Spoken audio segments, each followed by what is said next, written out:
Popcorn Mickey Mouse ears, freckly face, sun protective clothing, sparkling eyes, big smile. These are the aspects of me you see when you look at this photograph. I remember my cousin taking this after shoving whipped cream in my nose. It was 2011, I was 14, I was about to graduate 8th grade, and I have this excitement and this zest for life that just radiates out of this photograph and makes me smile whenever I look at it. What you don't see in this photograph, however, is the painful insecurity that I was wrestling with that entire year and for much of my middle and high school careers. I spent so much time fixating on something that I couldn't even change, my looks. I didn't think I was pretty. And I am almost ashamed now to look back and think of how much that dominated my time and what I was doing back then.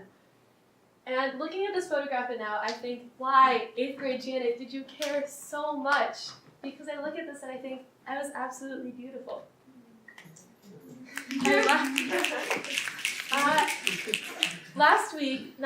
A few weeks ago at Designing Your Stanford, we had a guest presenter come and talk about life and just the meaning of it. And she said something along the lines of, you are all young and beautiful. When you're older, you're going to look back at photographs taken of you now. And these are the photographs you'll remember. And these are the photographs when you'll think, why did I care so much? Why did I worry so much? Why did I worry about who I was? Why did I worry about my future? Worry about if I was good enough?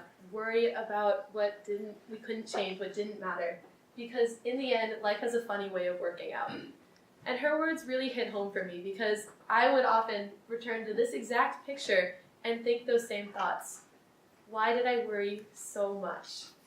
And so after hearing her talk, I went back home to Roble, sat down, pulled out this picture, and just looked at it for a good 30 minutes and thought about myself now. And then this photo viewing session was a little bit different than the other ones because I also pulled out a photograph taken of me very recently. It looks like me now, and some of you might recognize it because it's the headshot that accompanies my name on the real Roble posters that are strewn across the dorm.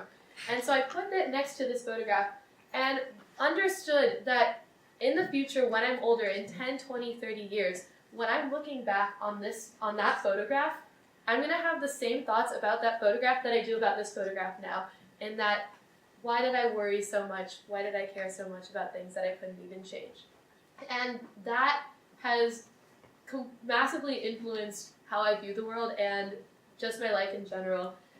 And especially because I now am taking time for what matters to me more. I had time to read before bed every night. I'm taking time for self-care, human connections, adventure, stargazing, conversations with people, and prioritizing those over other things. And just really realizing that when I ponder the future and think about that and where I want to be in the future, I'm pondering my story. I'm pondering what I want my story to be and pondering these photographs in order to craft my story now.